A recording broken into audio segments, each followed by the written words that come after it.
Welcome to exam study. Exam study में आप लोगों का फिर से स्वागत है। आज मैं आप लोगों को बिहार अमीन डीआरडीओ एमटीएस प्रैक्टिस सेट 6 लेके आया हूँ। अगर अभी तक आपने प्रैक्टिस सेट 6 से पहले नहीं देखे हैं तो प्लीज़ डिस्क्रिप्शन में लिंक दिया, वहाँ से जाकर आप देख सकते हैं। उसके साथ साथ मैं आप लोगों को पीडीएफ प्रोवाइड कर देता हूँ, आप पीडीएफ से भी टेस्ट दे सकते हैं। चलिए शुरू करते हैं। पहला क्वेश्चन क्या है? चित्तौड़ में विजय स्तंभ का निर्माण किसने किया था? बताइए इसका सही जवाब क्या होगा। चित्तौड़ में विजय स्तंभ का निर्माण किसने किया था? इसका सही जवाब बताइए क्या होगा। आप लोग के 5 सेकंड टाइम है, इसका सही जवाब बताइए क्या होगा। क्या उसका करेक्ट उत्तर क्या होगा? सी, राणा कुंभा। चित्तौड़ में विजय स्तंभ का निर्माण राणा कुंभा ने किया था। और राणा कुंभा का संबंध किससे है? सिसोदिया वंश से है, ये भी याद रखिएगा। चलिए अगला क्वेश्चन क्या है?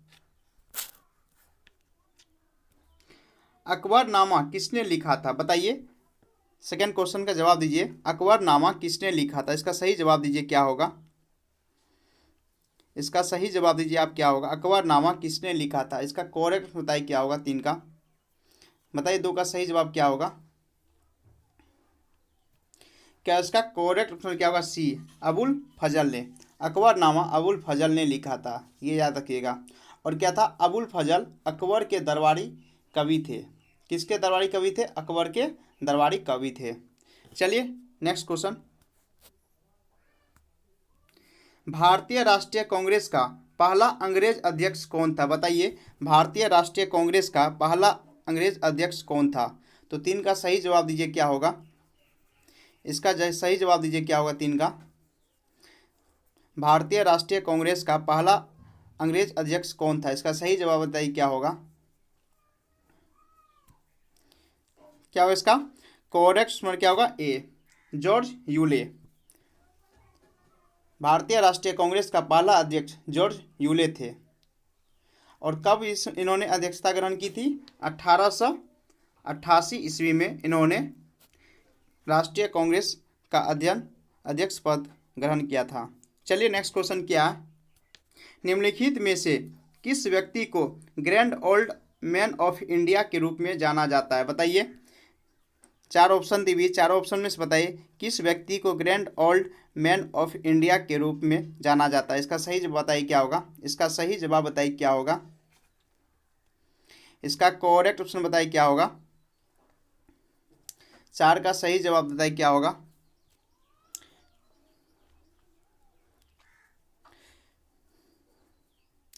क्या हो इसका करेक्ट ऑप्शन क्या होगा? बी, दादा भाई नौरोजी। दादा भाई नौरोजी को grand old man of India के रूप में जाना जाता है। चलिए नेक्स्ट क्वेश्चन। भारत छोड़ो आंदोलन 1942 में किस महीने में शुरू किया गया था? बताइए, भारत छोड़ो आंदोलन किस महीने आरंभ हुआ था? 1942 ईस्वी में। बताइए इसका सही जवाब क्या होगा। 5 का करेक्ट उसमें बताइए क्या होगा।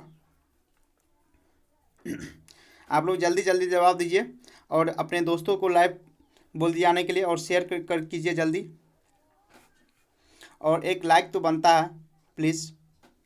चलिए इसका जवाब दीजिए क्या होगा। 5 का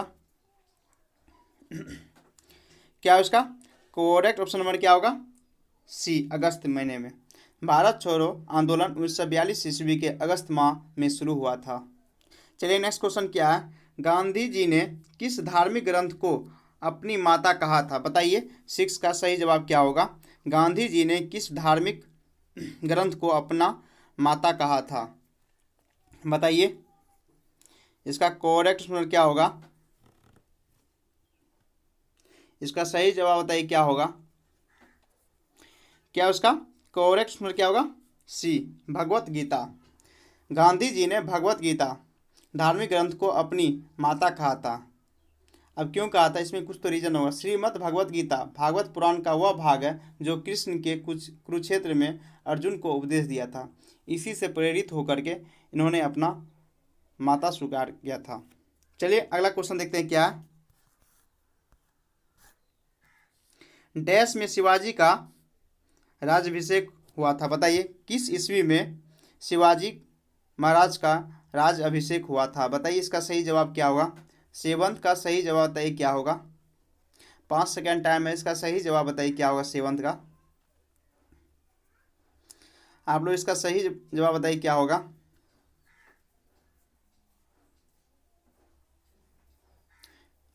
क्या है इसका करेक्ट मिनट क्या होगा। ये 1674 ईस्वी में शिवाजी का राज अभिषेक हुआ था।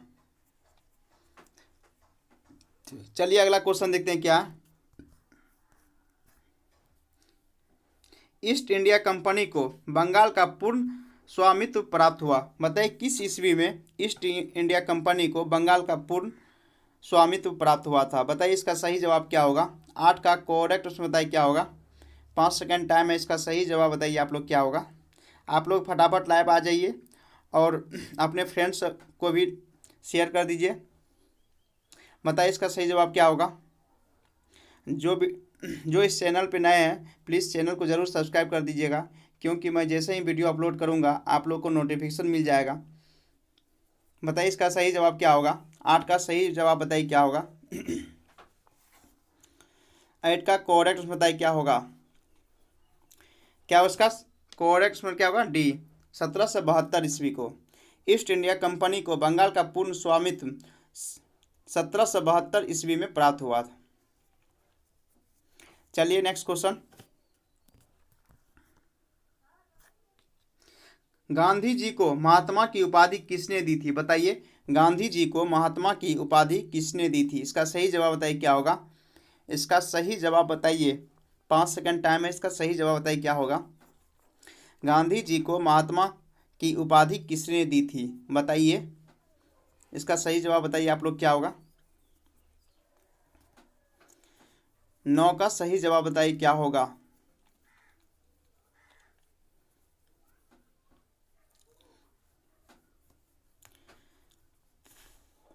क्या उसका करेक्ट स्मरण क्या होगा डी रविन्द्रनाथ टैगोर। गांधी जी को महात्मा की उपाधि रविन्द्रनाथ टैगोर ने दी थी। अब यह कब दी थी। रविन्द्रनाथ टैगोर ने चंपारण सत्याग्रह की सफलता पर महात्मा गांधी जी को गांधी की उपाधि दी थी। महात्मा की उपाधि दी थी। चलिए नेक्स्ट क्वेश्चन क्या है। निम्नलिखित में से किसने नील दर्पण नामक नाटक की रचना की थी। बताइए नील दर्पण नामक नाटक की रचना किसने की थी। इसका सही जवाब बताइए क्या होगा। इसका सही जवाब बताइए क्या होगा। नील दर्पण नामक नाटक की रचना किसने की थी। 10 का सही जवाब बताइए क्या होगा। 10 का सही जवाब बताइए क्या होगा। इसके साथ आप बताइएगा कि नील दर्पण नामक नाटक की रचना किस ईस्वी में हुई थी। आप लोग लाइव सेशन में बताइए इसका सही जवाब क्या होगा और कमेंट जरूर कीजिएगा किस ईस्वी में हुई थी इसके प्रकाशन। क्या इसका सही जवाब क्या होगा। ऑप्शन नंबर डी दीनबंधु मित्र। नील दर्पण दीनबंधु मित्र ने नाटक की रचना की थी और यह नील दर्पण नाटक 1859 ईस्वी में किसमें 1859 ईस्वी में प्रकाशित किया गया था। चलिए अगला क्वेश्चन देखते हैं क्या है। निम्नलिखित में से किसे भारतीय कृषक वर्ग का प्रथम आम विद्रोह कहा जाता है। बताइए किसे प्रथम आम विद्रोह कहा जाता है। बताइए 4 ऑप्शन दिए, 4 ऑप्शन में से सही जवाब क्या होगा। इसका सही जवाब बताइए क्या होगा। बताइए इसका करेक्ट क्या होगा। 2 सेकेंड टाइम है, इसका सही जवाब बताइए क्या होगा।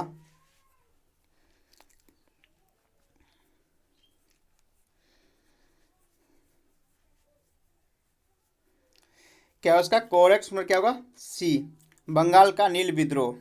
बंगाल का नील विद्रोह भारतीय कृषक वर्ग का प्रथम आम विद्रोह कहा जा सकता है।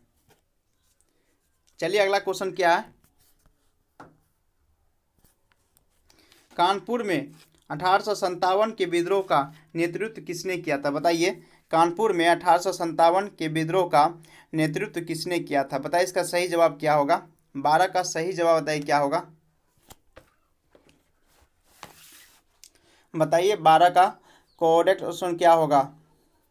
कानपुर में 1857 ईस्वी के विद्रोह का नेतृत्व किसने किया था? बताइए इसका सही जवाब क्या होगा।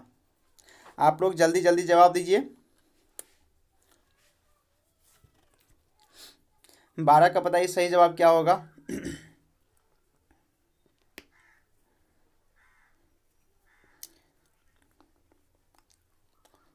क्या इसका करेक्ट ऑप्शन क्या होगा? डी, नाना साहेब ने।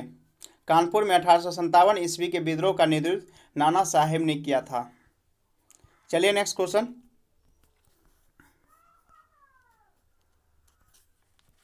विषुवत रेखा क्या है? बताइए विषुवत रेखा क्या है? इसका सही जवाब बताइए क्या होगा। विषुवत रेखा क्या है? What is equator? बताइए व्हाट इज इक्वेटर। विषुवत रेखा क्या है? बताइए इसका सही जवाब क्या होगा।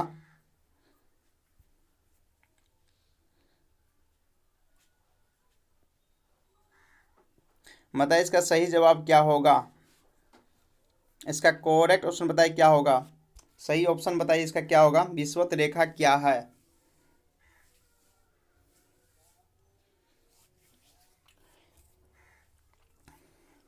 जल्दी जल्दी जवाब दीजिए आप लोग। बताइए इसका क्या सही जवाब होगा। इसका करेक्ट ऑप्शन क्या होगा? बी, उत्तर और दक्षिण ध्रुवों के बीच बीच पृथ्वी के गिर्द घूमने वाली काल्पनिक रेखा। चलिए नेक्स्ट क्वेश्चन। निम्नलिखित में कौन से बराबर वर्षा वाले स्थानों को जोड़ने वाली रेखाएं दर्शाती है? बताइए निम्नलिखित में कौन से बराबर वर्षा वाले स्थानों को जोड़ने वाली रेखाएं दर्शाते हैं? बताइए इसका सही जवाब क्या होगा। कौन सा ऐसा स्थान है जहां बराबर वर्षा वाले स्थान को जोड़ती है? बताइए कौन सी ऐसा रेखाएं हैं।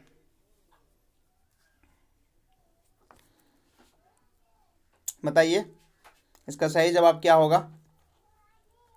14 का सही जवाब बताइए क्या होगा। आप लोग 14 का बताइए क्या होगा। इसका करेक्ट ऑप्शन कहता है क्या होगा।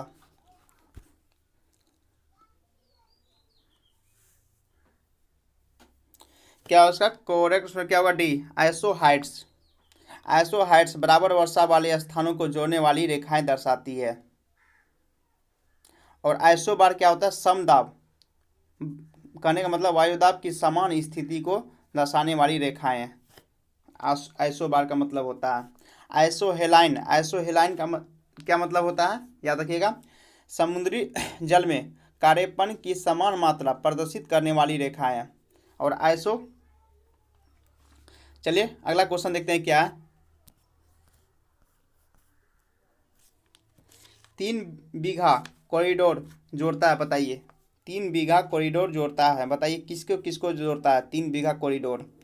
बताइए किस किसको जोड़ता है 3 बीघा कॉरिडोर? इसका सही जवाब बताइए क्या होगा। 15 का सही जवाब बताइए क्या होगा। 3 बीघा कॉरिडोर किसको किसको जोड़ता है? बताइए इसका सही जवाब क्या होगा। 12 का सही जवाब बताइए आप लोग क्या होगा। सॉरी 15 का बताइए। 15 का सही जवाब बताइए क्या होगा।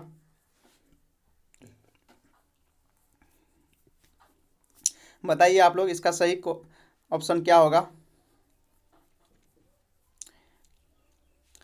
क्या है इसका करेक्ट ऑप्शन क्या होगा? बताइए। डी, बांग्लादेश और भारत को। 3 बीघा कॉरिडोर का संबंध भारत और बांग्लादेश को जोड़ता है। इसमें एक पॉइंट याद रखिएगा दोस्तों।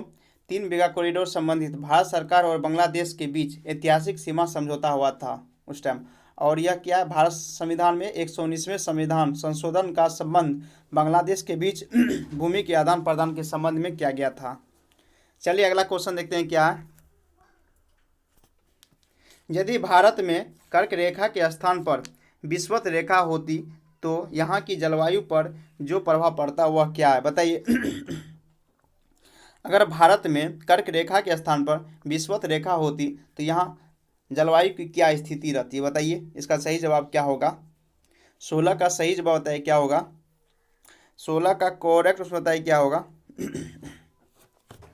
आप लोग बताइए इसका सही जवाब क्या होगा 16 का।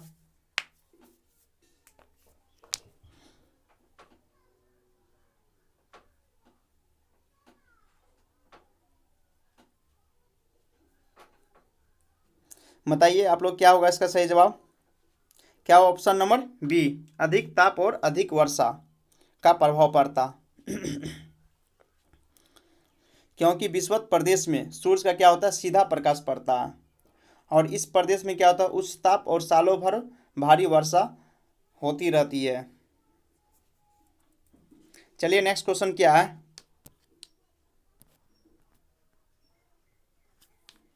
मंगोल प्रजाति की जन्मभूमि है, बताइए मंगोल प्रजाति की जन्मभूमि कहाँ पर है।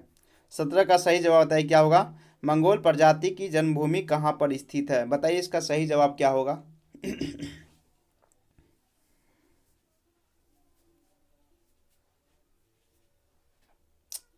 बताइए इसका सही जवाब क्या होगा 17 का।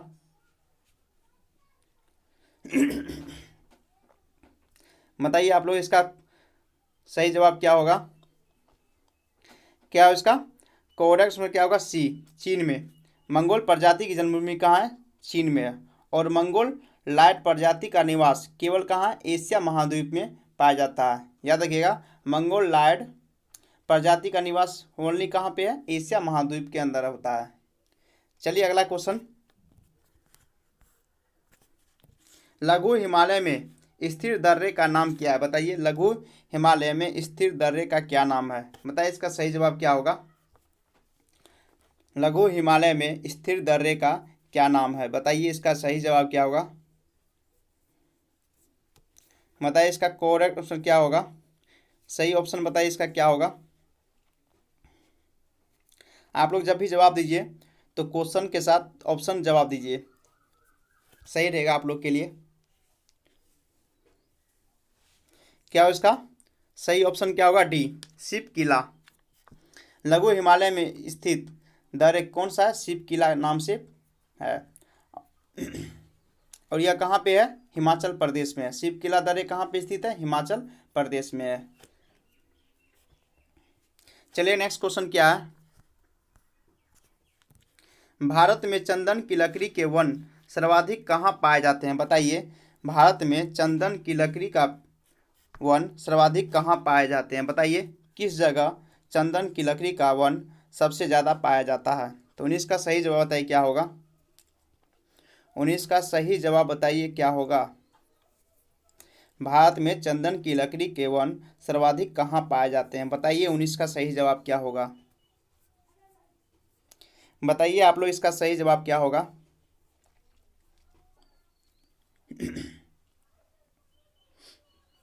बताइए आप लोग क्या उसका करेक्ट उसका क्या होगा, सी, नीलगिरी की पहाड़ियाँ। भारत में चंदन की लकड़ी के वन सर्वाधिक नीलगिरी की पहाड़ियाँ में पाई जाती है, जो कहाँ पे है, कर्नाटक में। चलिए नेक्स्ट क्वेश्चन कहाँ।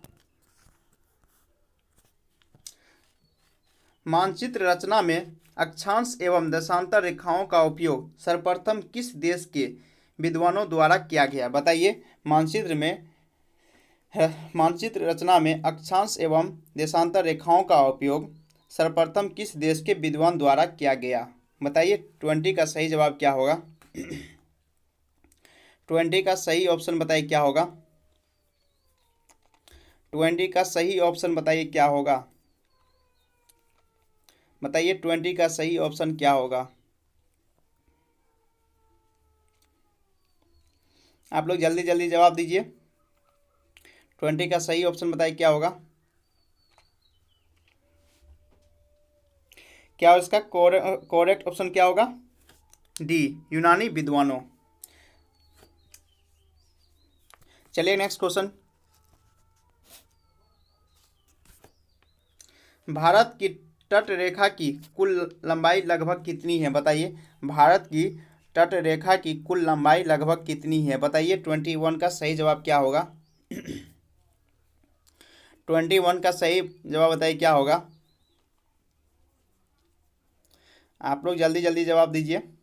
21 का सही जवाब बताइए क्या होगा। भारत की तटरेखा की कुल लंबाई लगभग कितनी है। 21 का सही जवाब बताइए क्या होगा।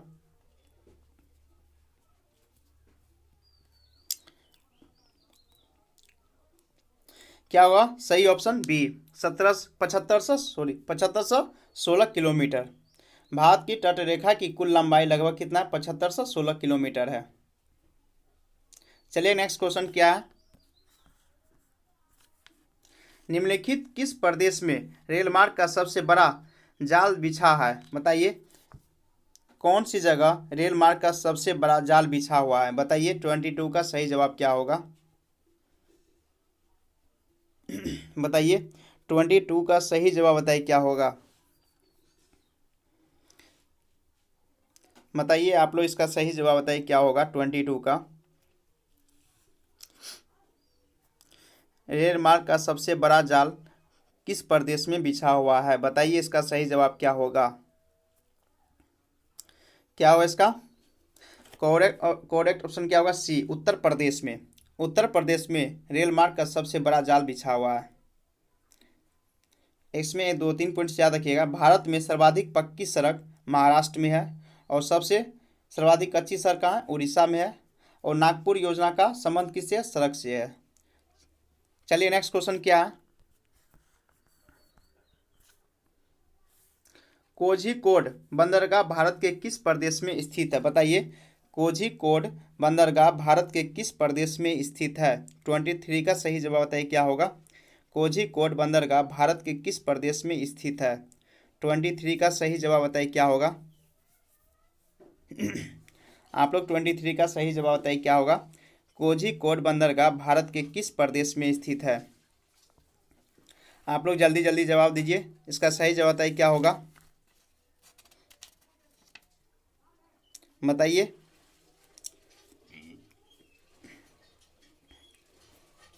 क्या हो इसका सही ऑप्शन क्या होगा सी, आंध्र प्रदेश में। कोझिकोड बंदरगाह आंध्र प्रदेश में स्थित है। इसमें 3 पॉइंट्स आप लोग याद रखिएगा, बहुत ही इंपॉर्टेंट पॉइंट्स है।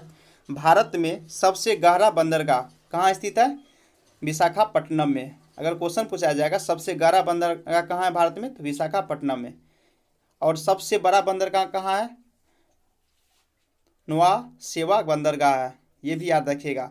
और एक पूछा जाएगा सबसे बड़ा प्रांगण वाला बंदरगाह कौन है, कोचीन है। और एक चीज़ याद रखिएगा, इसमें एक लास्ट पॉइंट क्या है, भारत का सबसे पुराना कृत्रिम बंदरगाह कौन सा, मद्रास है। ये पॉइंट्स आप लोग याद रखिएगा। मैं 4 पॉइंट्स आप लोगों को बताया हूँ। ये चार पॉइंट्स बहुत ही इंपॉर्टेंट पॉइंट्स है बंदरगाह के बारे में। प्लीज़ आप लोग इसको याद कर लीजिएगा। चलिए नेक्स्ट क्वेश्चन। हिंद महासागर में सबसे बड़ा द्वीप है। बताइए हिंद महासागर में सबसे बड़ा द्वीप कौन सा है। 24 का सही जवाब बताइए क्या होगा। 24 का सही जवाब बताइए क्या होगा। हिंद महासागर में सबसे बड़ा द्वीप कौन सा द्वीप सबसे बड़ा द्वीप है। बताइए 24 का सही जवाब बताइए क्या होगा।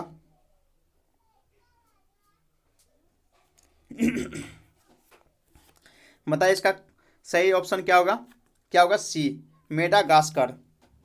चलिए अगला क्वेश्चन क्या है।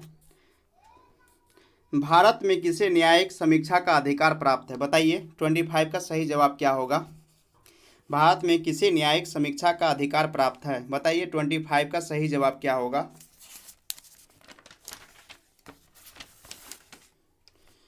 बताइए क्या होगा इसका सही जवाब।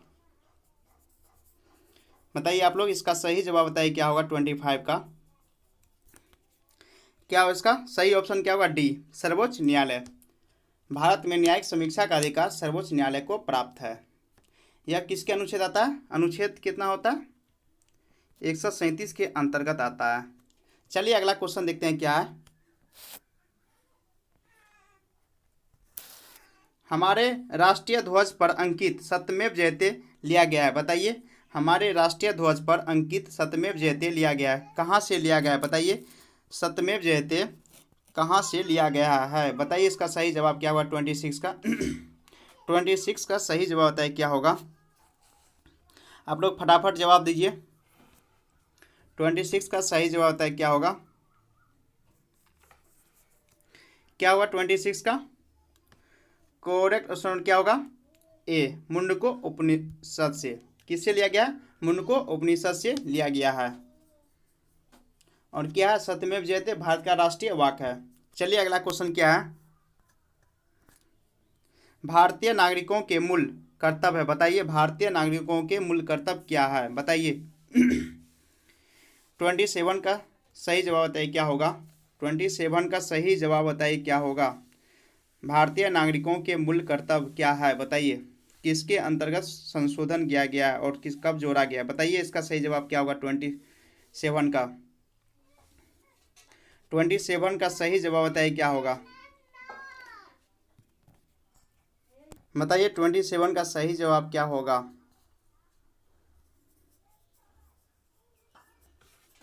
क्या हुआ था?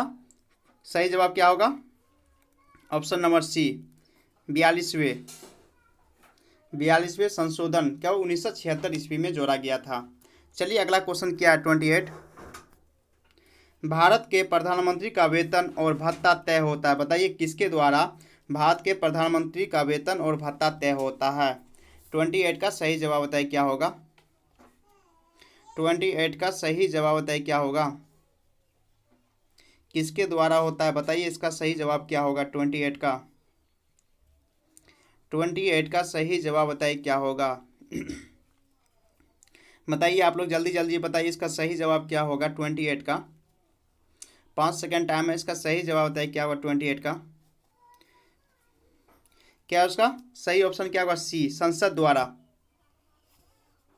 चलिए अगला क्वेश्चन क्या है? वर्तमान समय में भारतीय संविधान के अंतर्गत संपत्ति का अधिकार है। बताइए संपत्ति का अधिकार वर्तमान समय में भारतीय संविधान के किसके अंतर्गत आता है? बताइए 29 का सही जवाब बताइए क्या होगा? 29 का सही जवाब बताइए क्या होगा? 29 का बताइए सही ऑप्शन क्या होगा? आप लोग जल्दी जल्दी जवाब दीजिए। इसका सही ऑप्शन बताइए क्या होगा? 29 का क्या होगा? ऑप्शन नंबर क्या होगा? बी, वैधानिक अधिकार होता है। चलिए नेक्स्ट क्वेश्चन क्या है? भारतीय संविधान में किस प्रकार की शासन प्रणाली की व्यवस्था की गई है? बताइए भारतीय संविधान में किस प्रकार की शासन प्रणाली की व्यवस्था की गई है? 30 का सही जवाब बताइए क्या होगा? बताइए 30 का सही ऑप्शन क्या होगा? 2 सेकंड टाइम है। इसका सही जवाब बताइए क्या होगा? आप लोग को बहुत ज़्यादा टाइम मिल रहा है लेकिन आप लोग जवाब नहीं दे रहे हैं। जल्दी जल्दी बताइए इसका सही जवाब क्या होगा? ओनली 5 सेकंड देंगे और नेक्स्ट क्वेश्चन पे चले जाएंगे। तो बताइए 30 का सही जवाब क्या होगा? 30 का सही जवाब क्या होगा? बताइए क्या होगा? ऑप्शन नंबर सी, संसाधन। चलिए अगला क्वेश्चन क्या है? भारतीय संविधान के अनुच्छेद 25 का संबंध है। बताइए 31 का सही जवाब क्या होगा? भारतीय संविधान के अनुच्छेद 25 का संबंध किससे है? बताइए अनुच्छेद 25 का संबंध किससे है? 25 का 31 का सही जवाब बताइए क्या होगा? बताइए अनुच्छेद 25 क्या कहता है? बताइए अनुच्छेद 25 के अंतर्गत क्या क्या आता है? आप लोग बताइए 31 का सही जवाब क्या होगा?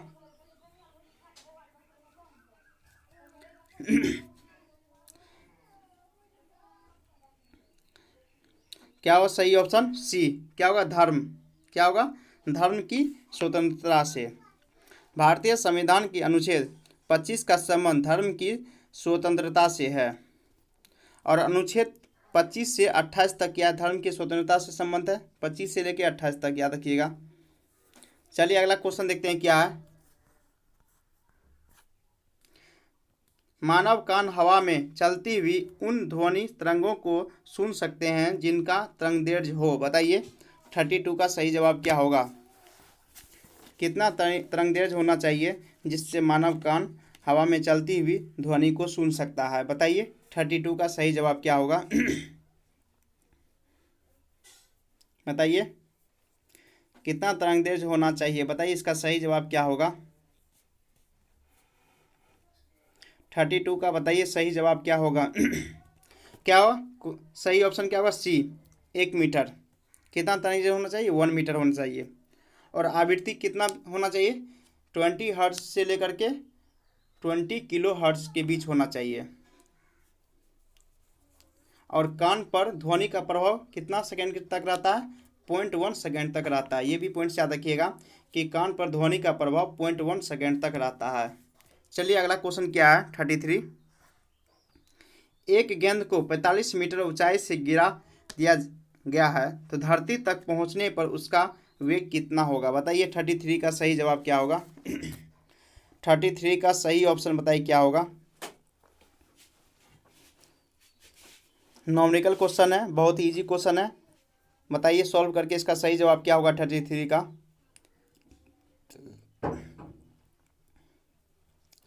क्या होगा सही ऑप्शन 33 का? बताइए।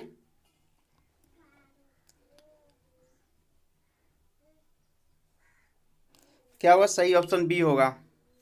अब देखिए कैसे होगा। देखिए वेलोसिटी जब भी होता है तो वेलोसिटी क्या होता है? √2gh होता है।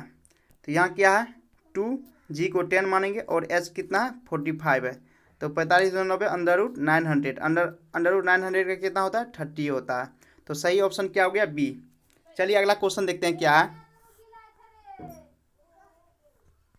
34 का। बताइए लाल रंग के गुलाब को पीले प्रकाश में देखा जाए तो यह कैसा दिखेगा? बताइए लाल रंग के गुलाब को पीले प्रकाश में देखा जाए तो यह कैसा दिखेगा? तो बताइए किस कलर का दिखेगा? 34 का सही जवाब बताइए क्या होगा? 34 का सही ऑप्शन बताइए क्या होगा?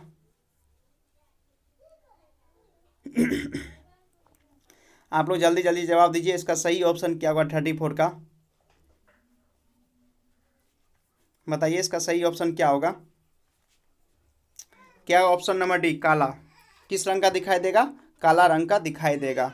चलिए अगला क्वेश्चन देखते हैं क्या है।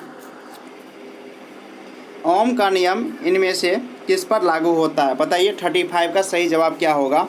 ओम का नियम इनमें से किस पर लागू होता है? 35 का सही जवाब बताइए क्या होगा? क्या होगा सही ऑप्शन? ए। किस पे? धात्विक चालक पे लागू होता है। चलिए अगला क्वेश्चन देखते हैं क्या है 36। एक जैसी दाब और ताप की स्थिति में निम्नलिखित गैसों में से सबसे अधिक घनत्व किसका है? बताइए 36 का सही जवाब क्या होगा? 36 का सही ऑप्शन बताइए क्या होगा? इसका सही जवाब बताइए क्या होगा 36 का? 2 सेकंड टाइम है, इसका सही जवाब बताइए क्या होगा? क्या हो इसका? Option number B SO2।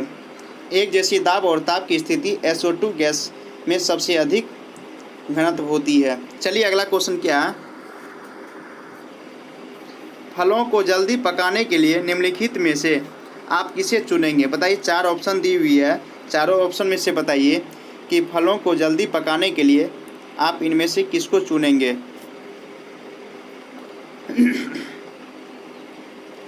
37 का सही ऑप्शन बताइए क्या होगा?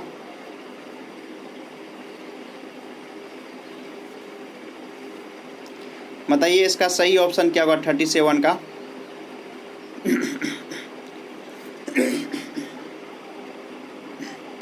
क्या होगा ऑप्शन नंबर ए एथिलीन। फलों को जल्दी पकाने के लिए एथिलीन चुनेंगे। अब क्यों चुनेंगे? देखिए इसका रीज़न क्या है। एथिलीन क्या होता है? एकमात्र हार्मोन है जो गैसीय रूप में पाया जाता है। 4 ऑप्शन में से एथिलीन ही एक ऐसा हार्मोन है जो गैसीय रूप में पाया जाता है। चलिए अगला क्वेश्चन देखते हैं क्या है।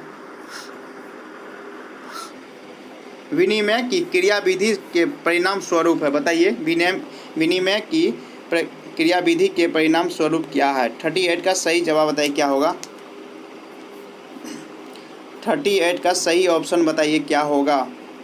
विनिमय की क्रियाविधि के परिणाम स्वरूप है। बताइए 38 का सही ऑप्शन बताइए क्या होगा?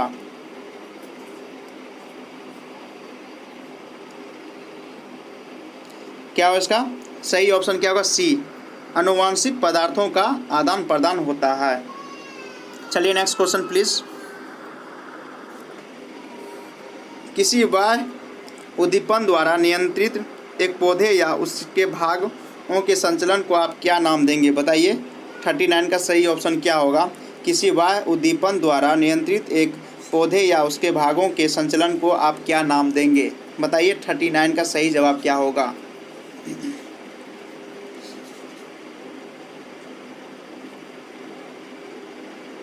बताइए 39 का सही ऑप्शन क्या होगा? 2 सेकंड टाइम है, इसका सही जवाब बताइए क्या होगा। क्या होगा सही ऑप्शन बी, अनुप्रेरित। क्या नाम देंगे इसका, अनुप्रेरित नाम देंगे। चलिए नेक्स्ट क्वेश्चन क्या है। आमाशय रस पाचन क्रिया में सहायक है, इस रस का कौन सा घटक टैलिन को निष्क्रिय करता है, बताइए। 40 का सही जवाब क्या होगा। आमाशय रस पाचन क्रिया में सहायक है, इस रस का कौन सा घटक टैलिन को निष्क्रिय करता है, बताइए। 40 का सही जवाब क्या होगा। आप लोग 40 का सही जवाब बताइए क्या होगा।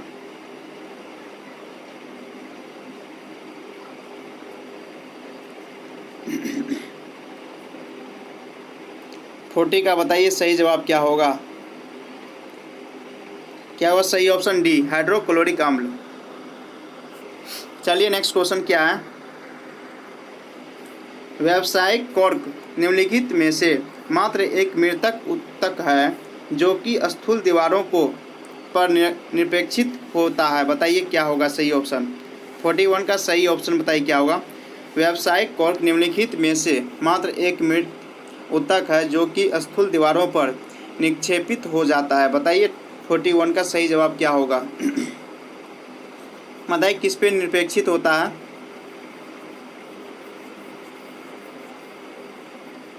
बताइए, 4 ऑप्शन दिए, 4 ऑप्शन में से सही जवाब बताइए क्या होगा 41 का। क्या होगा सही ऑप्शन ए, सुबेरिन। क्या होता है व्यावसायिक कॉर्क, क्या होता है सुबेरिन मात्र एक मृतक ऊतक है। कौन सा है सुबेरिन, एक क्या है मात्र मृतक ऊतक है जिसपे क्या होता है दीवारों पर निरपेक्षित हो जाता है। चलिए नेक्स्ट क्वेश्चन क्या है 42। बीज फल के किस भाग के साथ लगे होते हैं, बताइए। बीज फल के किस भाग के साथ लगे होते हैं। 42 का सही जवाब बताइए क्या होगा। बीज फल के किस भाग के साथ लगे होते हैं, बताइए। 42 का सही जवाब क्या होगा। इसका सही ऑप्शन बताइए क्या होगा 42 का। क्या होगा इसका सही ऑप्शन बी होगा, नाभिका। बीज फल के नाभिका भाग के साथ लगे होते हैं। चलिए नेक्स्ट क्वेश्चन प्लीज। निम्नलिखित में से सबसे छोटी पुष्प पादप कौन सा है, बताइए। 4 ऑप्शन दी हुई, 4 ऑप्शन में से बताइए सबसे छोटा पुष्पी पादप कौन सा है। 43 का सही ऑप्शन बताइए क्या होगा। 43 का सही ऑप्शन बताइए क्या होगा।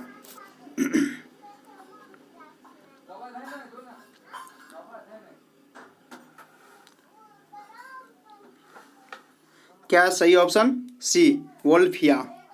चलिए नेक्स्ट क्वेश्चन प्लीज।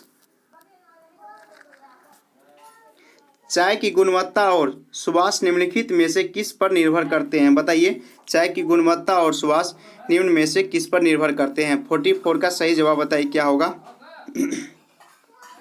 44 का सही जवाब बताइए क्या होगा। क्या हो इसका सही ऑप्शन। 2 सेकंड टाइम है, इसका सही जवाब बताइए क्या होगा। क्या हो सही ऑप्शन डी, उपरोक्त सभी। केवल संसाधन परिक्रम पे भी होगा, केवल जलवायु पर भी होगा, केवल चाय के किस्म पर होगा। कहने का मतलब ये तीनों ऑप्शन मेरा सही है। चलिए नेक्स्ट क्वेश्चन क्या है। सूती कपड़े उष्णकटिबंधीय प्रदेश में अच्छे माने जाते हैं, इसके रेशे क्या होते हैं, बताइए। इसका रेशा क्या होता है जिसके कारण सूती कपड़े उष्णकटिबंधीय प्रदेश में अच्छे माने जाते हैं, बताइए। 45 का सही जवाब क्या होगा। 45 का सही ऑप्शन बताइए क्या होगा। आप लोग जल्दी जल्दी जवाब दीजिए, बताइए 45 का सही जवाब क्या होगा।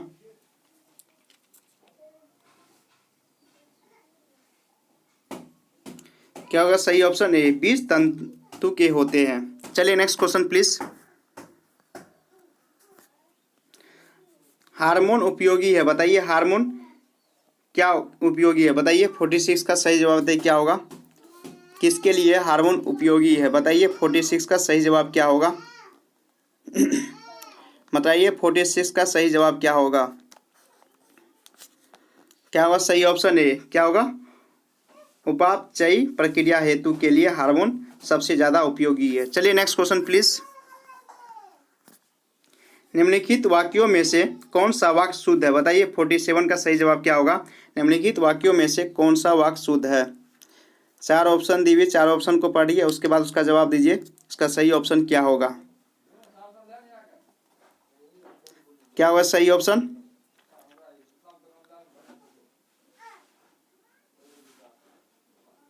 बताइए इसका सही ऑप्शन क्या होगा? क्या होगा ऑप्शन नंबर सी, आपकी शंका का समाधान हुआ है कि नहीं। चलिए नेक्स्ट क्वेश्चन प्लीज। 48, निम्नलिखित में से कौन सा शब्द धरती का पर्यायवाची नहीं है? बताइए धरती का पर्यायवाची कौन सा शब्द नहीं है? 48 का सही जवाब बताइए क्या होगा? बताइए 48 का सही जवाब क्या होगा? क्या होगा सही ऑप्शन? डी होगा, महीप। चलिए नेक्स्ट क्वेश्चन, निम्नलिखित में से कौन सा मुहावरा नहीं है? बताइए 4 ऑप्शन दिए, 4 ऑप्शन में से बताइए कौन सा मुहावरा नहीं है? 49 का सही ऑप्शन बताइए क्या होगा? क्या होगा इसका सही ऑप्शन? क्या होगा? बी, खग जाने खग की भाषा। ये क्या है? मुहावरा नहीं है। इसके अलावा जो है अक्ल का दुश्मन, ये भी मुहावरा है। ईद का चांद होना, ये भी मुहावरा है। कमर कसना, ये भी मुहावरा है। चलिए नेक्स्ट क्वेश्चन क्या है? Last question of test series 6। अगम शब्द का सही विलोम शब्द क्या है? बताइए अगम शब्द का सही विलोम शब्द क्या है? 50 का सही जवाब बताइए क्या होगा? अगम शब्द का सही विलोम शब्द क्या होगा? 50 का सही जवाब बताइए क्या होगा आप लोग? क्या होगा इसका सही ऑप्शन? क्या होगा? बी, सुगम। अगम शब्द का विलोम क्या होगा? सुगम होगा। Thank you guys. अगर अभी तक आपने वीडियो को लाइक नहीं किए हैं तो ज़रूर वीडियो को लाइक कर दीजिए। इसके साथ साथ अगर आप सब्सक्राइब नहीं किए हैं तो प्लीज़ सब्सक्राइब कर दीजिए, क्योंकि आपको टाइम पे नोटिफिकेशन मिलते रहेगा जैसे ही मैं अपना वीडियो अपलोड करूँगा। लाइव आने के लिए आप लोग को थैंक यू। फिर कल मिलते हैं 8 बजे रात में।